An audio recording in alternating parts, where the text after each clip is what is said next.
कुंती की अपने पुत्रों से पूछकर पांचाल देश में जाने की तैयारी। वैशंपायन जी कहते हैं, जन्मेजय, कठोर व्रत वाले उस ब्राह्मण से यह सुनकर उन सब महाबली कुंती पुत्रों का मन विचलित हो गया। तब सत्यवादिनी कुंती ने अपने सभी पुत्रों का मन उस स्वयंवर की ओर आकृष्ट देख युधिष्ठिर से इस प्रकार कहा।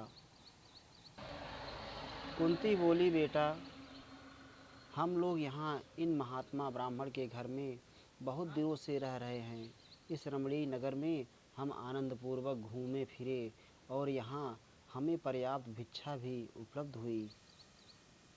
शत्रुदमन, यहाँ जो रमणीय वन और उपवन हैं, उन सबको हमने बार बार देख लिया। वीर, यदि उन्हीं को हम फिर देखने के लिए जाएं, तो वे हमें उतनी प्रसन्नता नहीं दे सकते। कुरुनंदन, अब भिक्षा भी यहाँ हमें पहले जैसी नहीं मिल रही है।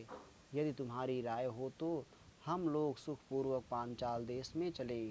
वीर, उस देश को हमने पहले कभी नहीं देखा है, इसलिए वह बड़ा रमणीय प्रतीत होगा।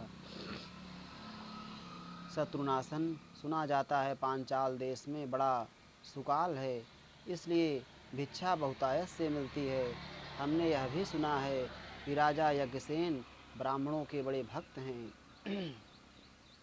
बेटा, एक स्थान पर बहुत दिनों तक रहना मुझे उचित नहीं जान पड़ता, अतः यदि तुम ठीक समझो तो हम लोग सुखपूर्वक वहाँ चलें।